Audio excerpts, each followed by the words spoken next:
pray again, and we're going to tackle the entire first chapter. We're going to be aiming for a chapter a week, maybe more at times when we can go a little faster. So let me pray and we'll dive in.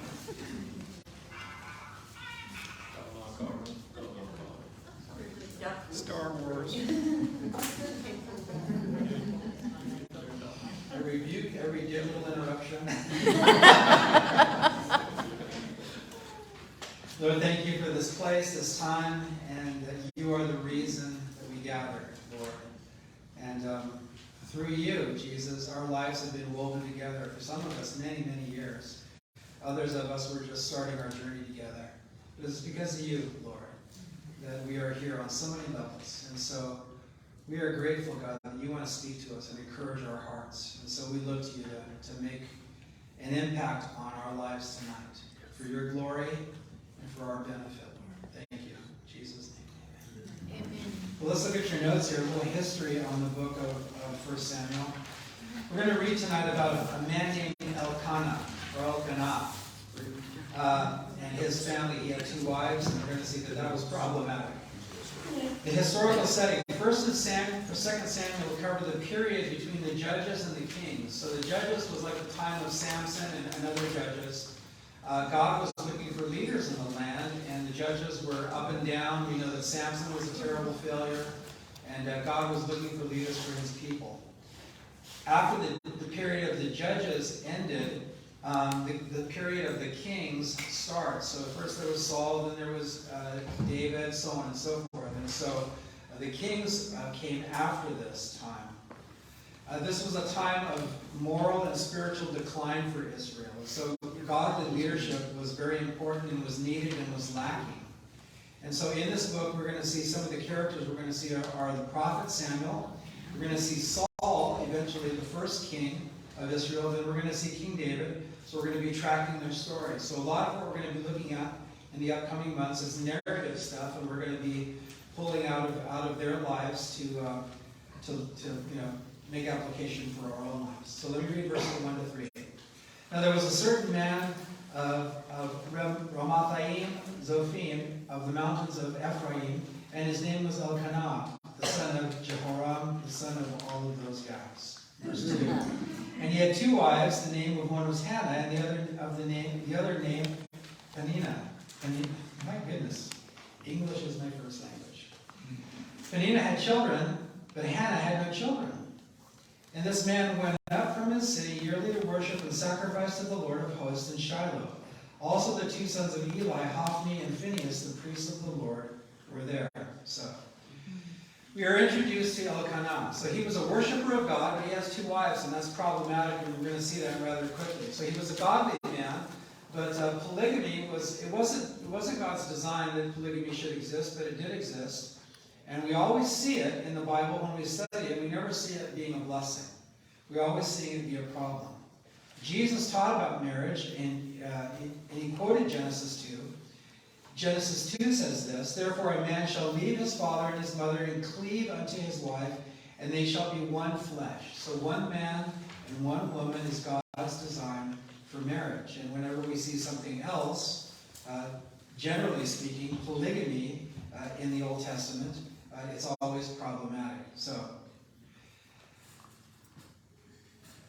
here we see Peninnah provoking Hannah. It says in verse... Well, we're going to get to that. Haven't read it yet. It says that they went up to Shiloh. That's where the tabernacle was before being in Jerusalem. So the tabernacle was the portable tent dwelling where God asked that his people would worship him. They had this tent dwelling as they went through the desert wilderness wanderings. And it finally settled in Shiloh. And then later on they would build the temple, the permanent building. But until then, we are still in a time where the worship of God happens like at a tent. So this is the place where the Jews made sacrifices to God and worshipped him. Verses 4 to 8. And whenever the time came for Elkanah to make an offering, he would give portions to Peninnah and his wife and to all her sons and daughters. But to Hannah he would give a double portion, for he loved Hannah, although the Lord had closed her womb. So this was God's doing, that she was barren at this point in her life. Verse 6, and her rival also provoked her severely. That's what I alluded to previously. There was a mocking, there was a making fun, there was a putting down. Her rival also provoked her severely to make her miserable because the Lord had closed her womb. Here we see it again. The Lord had closed her womb. So it was year by year when she went up to the house of the Lord that she provoked her. Therefore she wept and did not eat. Verse 8, then Elkanah, her husband, said to her, Hannah, why do you weep? Why do you not eat? And why is your heart grieved? Am I not better to you than 10 sons? Which I think is a typical insensitive male response. It's like, the guy knows he has to say something, but he doesn't have a clue what it should be. So he just says something, and she probably just looks at him and shakes her head. And, So, now these portions, when people would make offerings to the Lord, they would bring an animal to be sacrificed for their sins. The shedding of blood was for the covering over of sin, but it pointed obviously ultimately to Jesus Christ, the Lamb of God that takes away the sins of the world. But at this point in the revelation of God to humanity, this was what they were asked to do. And it was costly to them to give up an animal. Also, another thing, they would take other animals and they would eat there. They would butcher the animals and they would eat there, and some of the food or some of the meat would go to the priests to support them. That was their portion. So they would eat some of that meat. So it was kind of like a fellowship meal, if you will, a fellowship meal with the priesthood and with God. Now here in verses 6 and 7, Hannah is weeping because she's barren and she was constantly provoked. And part of what we're going to see tonight was Hannah had a tremendous attitude. Now this barrenness was a sad thing, not only personally, but a thing that was looked down upon in the culture, and even in our culture sometimes. People think, well, what's wrong with you? Why don't you have kids or something like that? They will say that to a married woman. But we don't see her blaming God or her husband for her barrenness. We're going to see in this chapter that Hannah is an amazing woman. It would be really easy, and if she was blaming God or blaming, pick any number of things or people to blame, but she's not. She's a godly woman. We also see her obediently and appropriately going every year to worship the Lord. But guys, what happens when she goes up to Shiloh to worship the Lord? It's at those moments when Peninnah, with all of her kids, they're all worshiping the Lord together, and there's my family, look at you, solo woman over there. And so she knows them, and she goes, it's like going to church, and there's that person that's going to pick on you. It makes you just not want to go. And so it's really easy to understand that there's an emotional battle. She's obedient to go to Shiloh because it's required of the Jews to go and worship God once a year in person. But she knows that when that happens, it's going to be problematic and she's going to suffer for it. But she's obedient. Guys, what I want you to see is she has a great sense of duty and reverence and love for God, even at the expense of her own emotional suffering. This is the kind of girl that we're looking at. Hannah is that kind of woman. Verse 8, once again, insensitive remark. I just got to read it again and then just kind of say go afterward. Hannah, why do you weep? Why do you not eat? Why is your heart grieved? Are you so thick-headed, Elkanah?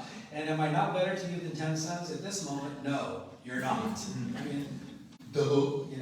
It's like, thanks for trying to do something, but you haven't helped at all. You just made me to respond to a silly remark. And no, in that sense, you're not better to me, for me, than 10 sons. So, she's suffering. Just know that she's suffering. He doesn't understand the depth of her desire to have a child. Debbie and I have been married 40 years, but in some ways, she's just still a mystery to me. Just because God made it that way. And I just kind of joke, and she hardly ever cries, but when she does, I wonder, is this good or bad? Did I do something really good, or did the grandkids do something really good, or is it bad news? I have no clue. I'll just stand there and be quiet. How can I help? And so he just doesn't have a clue about what his wife is going through. Infertility in that culture, it was a shortcoming in many societies, especially agrarian, because you need the kids to help you in the fields. But also, it's just a sign of womanhood. It's a psychological problem that many women face. It can bring great sorrow to many married couples who desire to have children. And, we've known people that have gone to great lengths to have children. They can't.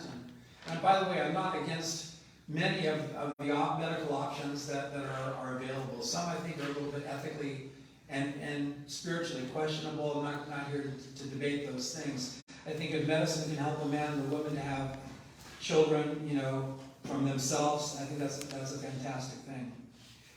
But this idea of infertility can leave a woman feeling inferior, unfulfilled, and like a failure. And it just happens. Modern statistics, 1 in 6 couples have infertility issues in the United States of America. A third of the time it's a woman, a third of the time it's the man, a third of the time it's a combination of both of them having some kind of physical problem. So with Hannah, it's obviously her problem, because her husband can have children with the other wife. So she knows it's her infertility, so there's no question. So she's the loser. She's the loser in her mind, and her competition wife is there to provoke her and make fun of her and just to remind her of it. And yet she still goes up to Shiloh to worship God. God, I really want to encourage you guys. She's putting God first over her feelings, over her emotions. She's putting God first over her sadness, which is something that we would all do well to learn from her in that regard. So, verse 9. So Hannah arose after they had finished eating and drinking in Shiloh. Now Eli the priest was sitting on the seat by the doorpost of the tabernacle of the Lord. And she was in bitterness of soul and prayed to the Lord and wept in anguish. So she's a godly woman, but the bitterness is real. She's really suffering in her soul. That word bitter there, it's the Hebrew word marah, and it's when the children of Israel went to get water from this one oasis, and they tasted the water, it was bitter. The bitter waters of Marah. So it's that word, it's bitterness. So Hannah is going to ask God to give her a child, and she's going to dedicate that child back to the Lord. And her child would be a Nazirite. So a Nazirite, if you want to look at your notes, a person who was dedicated to God for any particular length of time. During that time, a person was not to drink wine, eat anything made of grapes, not touch a dead body. They were to let their hair grow as a sign of, hey, I'm completely given over, completely dedicated to God. The word Nazir means dedicated. So this is like not just the run-of-the-mill Jewish man, but this is a man that says, I'm not doing any of these things. I'm limiting myself, and I'm dedicated to God. So this person would serve the Lord for a season or for a lifetime. So it could be 5 years, 10 years. It could be, until their death. So now I want you to look at the notes here. This is really important. Down at the bottom of page 1, note. This episode may have been taking place at the time when Samson was judging Israel. So this, while this is going on in Shiloh, Samson is doing his thing, failing as a judge because he's a womanizer, because he can't keep his lust under control. He's out of control in that regard.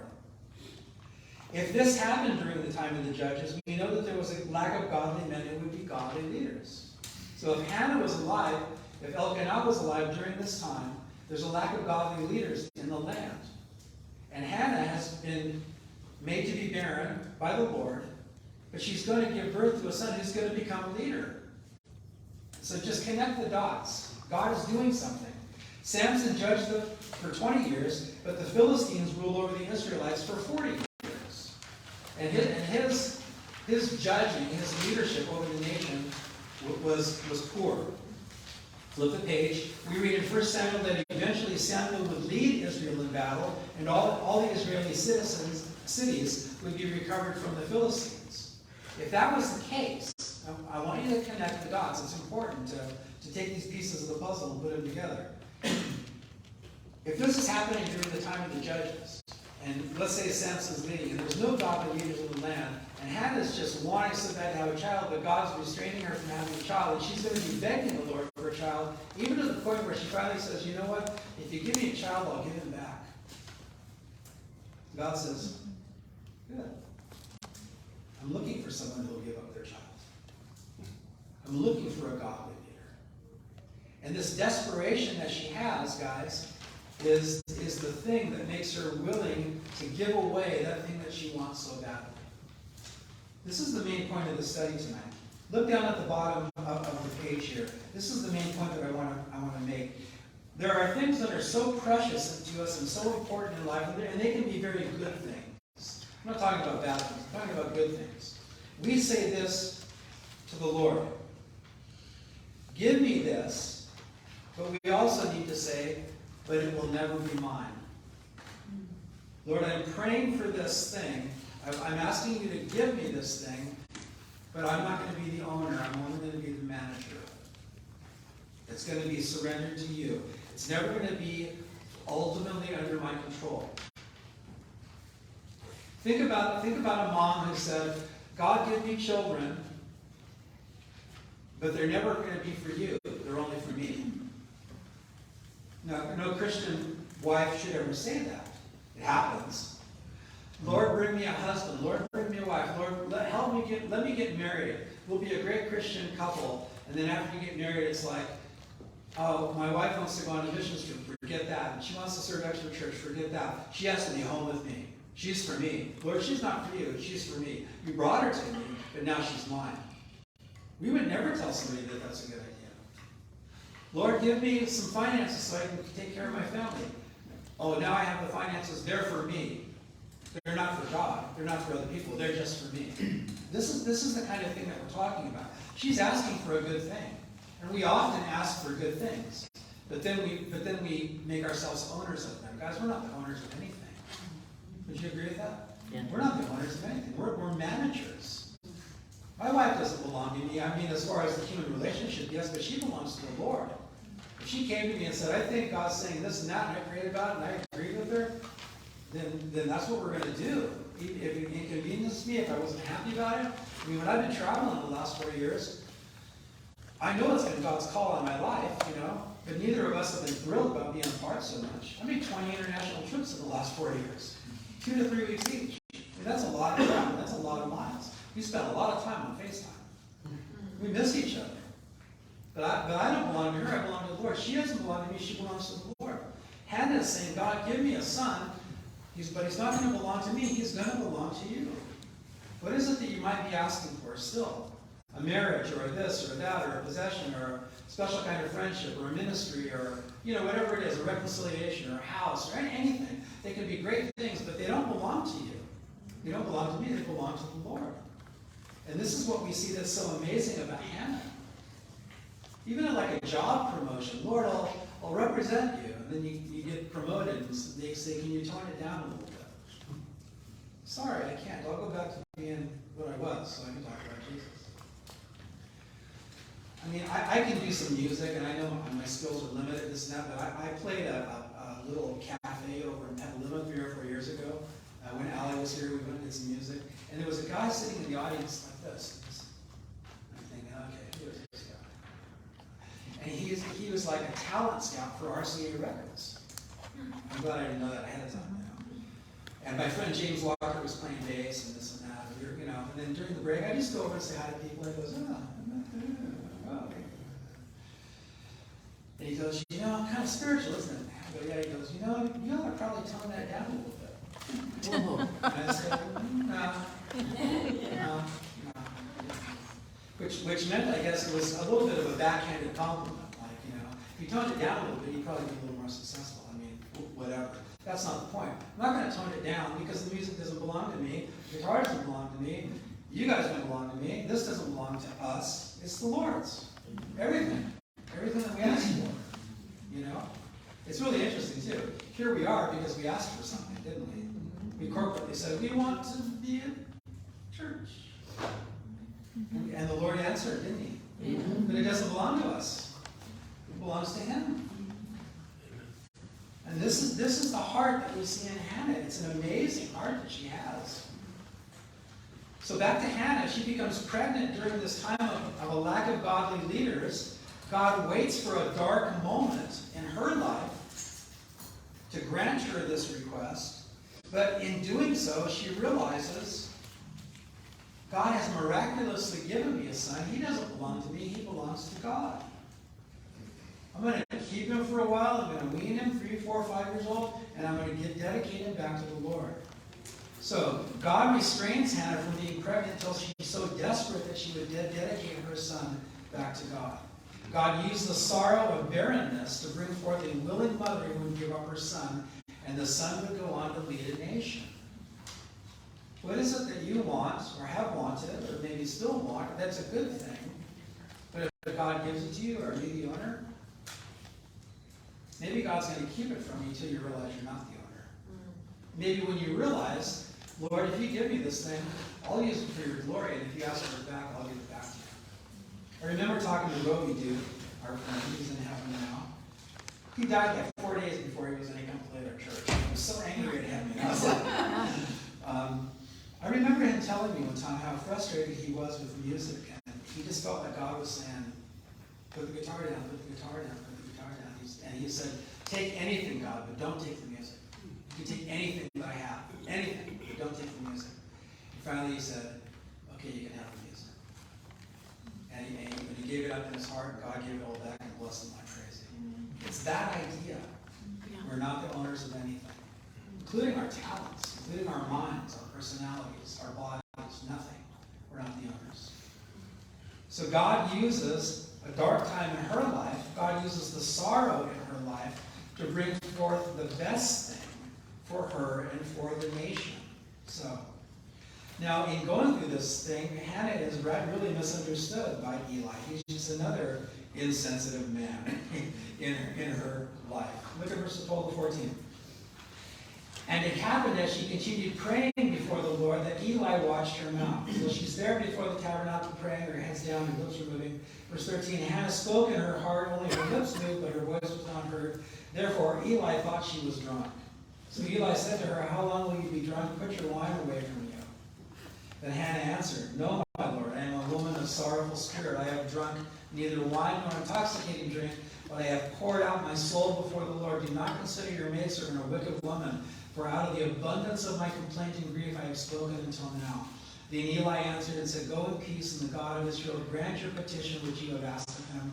And she said, let your maidservant find favor in your sight. So the woman went her way and ate, and her face was no longer sad. So, to begin with, Hannah here is misunderstood and misjudged by Eli. He's quick to condemn her, and he's wrong.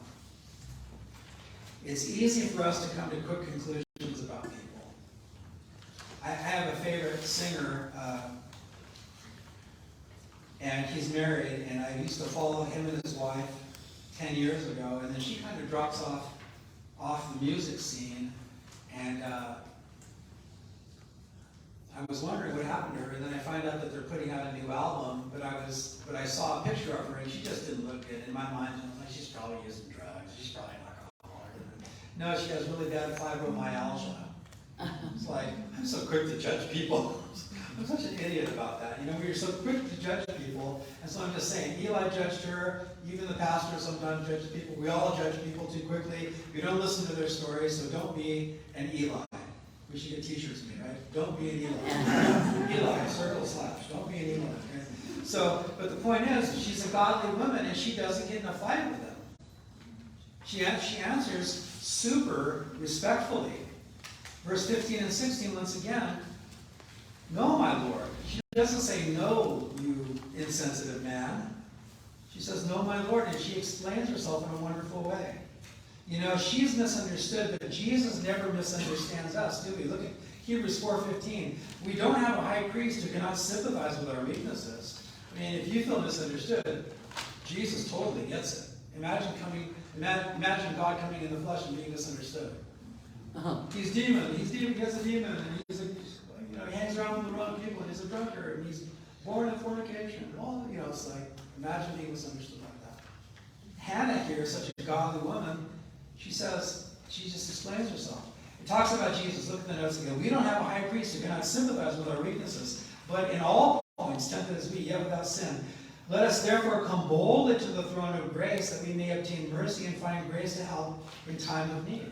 We can go to Jesus and he can say about all of our emotional stuff, I know how you feel. He lost friends. We've lost friends to COVID. He lost Lazarus. I mean, every emotion that we go through, he's been through. Maybe different circumstances, but same basic human emotion. He gets it. So she here proves her godliness by not fighting back. She doesn't say, you don't have any idea how hard this is for me. I've been praying for so long. God hasn't. Where is your God? She doesn't do any of that stuff. She explains herself very calmly. She could have attacked him as a judgmental, insensitive man. She's not aggressive. Her name, Hannah, means grace. She's totally gracious to this guy. So the t-shirt should actually say, Eli, no, Hannah, yes. I mean, that's what it should say, right? Don't be an Eli, be a Hannah. Be gracious when people are quick to judge you. So if they judge you wrongly, give a kind and godly explanation. So here, verse 17, Eli pivots really quickly. Verse 17, go in peace. It's almost like he's saying, oops, sorry. Go in peace. And the God of Israel grant your petition which you have asked him.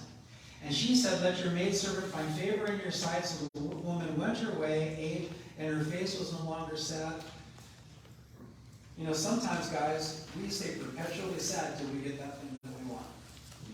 Now, she's going to go in and out of it, but she's at church and she's saying, you know what? I just received a blessing from the man of God, and I'm going to sit down with my family. Okay, here's her husband. Here's the competition wife with all of her kids that's provoking her all the time. She could have been sitting over there under the tree by herself, but she doesn't. She sits down to eat. She's part of the family. So while we are waiting for that thing we're praying for, I don't think we have a good excuse to isolate. People still need you. God still wants to use you. And God still wants to bless you through them, too. Isolation is never the design of God for the Christian. Never. And I love being alone. How many introverts in the room? Just interested. Oh, look at us. Oh, my goodness. Introverts unite. Behind closed doors with the curtains pulled. And the phone off, okay? You know, I love my private time. I get energized by being alone. But I need to be with God's people. And we need to be together, and here we are. I'm glad that we are. So, Hannah's also not that isolating introvert. So, verse 19, we see, starting at verse 19, Samuel is born, he's dedicated. Look at verse 19. And then they arose early in the morning and worshiped before the Lord. What's the very next thing she does? Worship. You know, she doesn't get up in the morning and say, I'm waiting. You know, she's none of that. She gets up to worship the Lord and returned and came to their house at Ramah. And Elkanah knew Hannah his wife, and the Lord remembered her. Now there's some intimacy that happens there, and I just want to tell you, you know, if you're Hannah, you could have been emotional, like, you know what, forget it. I'm done with trying. I'm done with this. Just forget it. I'm tired of having my hopes up. Just forget it. You know, but she doesn't. This isn't going to be, you know, an immaculate conception. This is going to be a normal conception. So she asked. Apparently God has said yes, but she still needs to do her part. So as you're asking for the Lord, asking the Lord for this or that or the other thing, there may be something that you still need to do. Keep that in mind. Verse 20. So it came to pass in the process of time that Hannah conceived and bore a son and called his name Samuel, saying, because I have asked for him from the Lord. Verse 21. And the man Elkanah and his house went up to offer to the Lord the yearly sacrifice and his vow. So now a year is gone. 5. But Hannah did not go up, for she said to her husband, I will not go up until the child is weaned. Then I will take him, that he may appear before the Lord and remain there forever. And Elkanah, her husband, said to her, do what seems best to you. Only wait until you have weaned him. Wait until you have weaned him. Only let the Lord establish his word. So the woman stayed and nursed her son until she had weaned him. So the name Samuel means the name of God, but apparently the word Samuel in Hebrew sounds very much like the word ask. So she says, his name isn't just the name of God, it's also the asked of God. So she honors what God has done. She's going to wean him probably culturally till between the ages of 3 to 5. And imagine taking a 5-year-old. I mean, you're not dropping him off at kindergarten. Yeah. I remember when we first took our kids to school, like, oh my gosh, you know. She's leaving them. She's going to see them once a year when they go to Shiloh. That's a big deal, you know. She's not the owner. She's the manager of her son. The son that God gave her. I remember when Petey died. Remember what Jen said? She said, I'm grateful God gave us 10 years together. Remember that? That's amazing. Hannah could say, you know what? God gave me a son. We had 5 years together. There's so many memories. I mean, she probably never took her eyes off of him, you know. Yeah. But now she's keeping her word. She's not owning him. She's dedicating him. I love in verse 23, Elkanah said to her, do what seems best to you. Wait until you have weaned him. Only let the Lord establish his word. I love that he doesn't put pressure on her. This was her call. A husband's probably not going to tell his wife, okay, that's enough weaning. She's like, how do you know? It's time. How do you know? You're a man. You don't know anything about these things.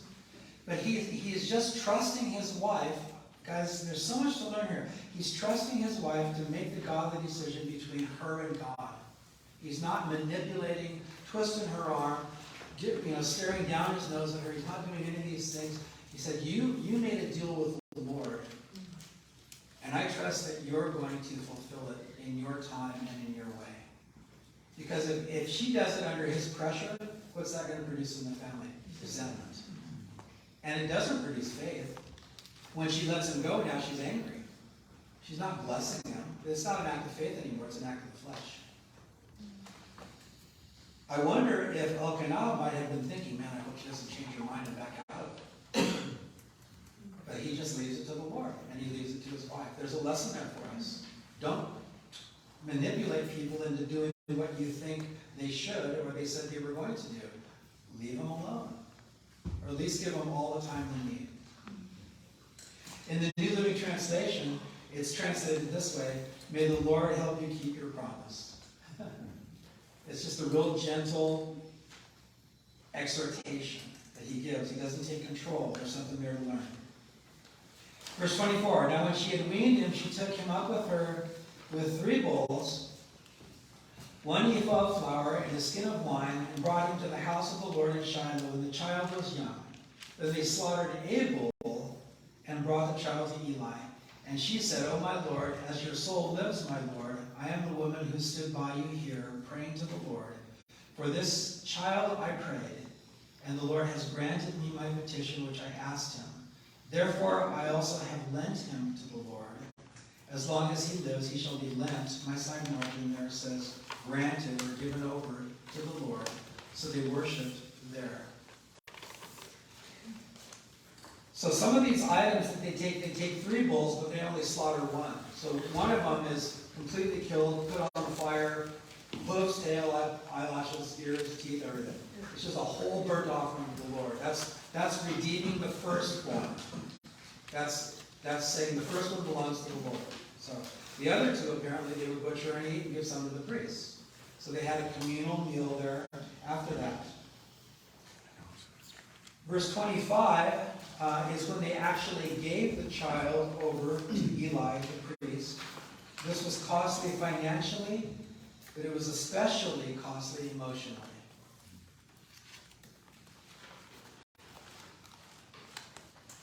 Just can't say enough about how important it is to surrender everything that we love. Debbie and I have 3 kids and 8 grandkids, and they don't belong to us. We just give them over to the Lord day after day, day after day, day after day, all the time, all the time. I chatted with a very sweet man, told him that Cornerstone was meeting again, and really sweet guy. He said something, this is just a typical church response. And I guess this is how it is in a lot of churches. Not here. You guys are the cream of the crop here. But he says, yeah, sometimes, church is kind of tough, isn't it? It's like trying to start a fire with wet logs. And I'm like, you know what? God can start a fire with a rock. Amen. My job is just to strike them down, throw it out there, and see what catches. I don't know why I said that. I had a point. I'll remember it at 11 o'clock tonight. I'll send a text. But with Hannah here, that's how I see the Christian life now. Why should we strive about anything? Nothing belongs to us. We can't keep anything forever. It's always surrender. It's always hands up, open. We don't worship like this, do we? We worship like this. Hands open. And so this is what they are doing here. This is a hands-open thing. Lord, you bless me. God didn't owe her 5 years with a son. God didn't owe her anything. But he gave her 5 years, and she said, amazing, here, I'm giving him back. I'll see him once a year. So, down at the bottom of your notes, we're going to close. Hannah asked, But she asked with an attitude of surrender, not ownership. Guys, I just want to encourage you. Everything you get is a surrender. I think what I was trying to say about my previous thing was, this church is a surrender to me. I can't manipulate it. I can't do anything. I'm not clever. Just nothing. We're just come here and strike a match every week and see what catches, you know? And that's how it is. We can say this, Lord, give me this, but Lord, it will never be mine. Give me this, but it will never be under my control. I surrender it to you. Before you even give it to me, I surrender it to you. She surrenders the great desire of her heart, and then she worships God. Look at verse 28. Therefore I have lent unto the Lord. As long as he lives, he shall be lent or granted to the Lord, and they worship the Lord. There's a character study right there, huh? Man, oh man. Eli, no. Hannah, yes.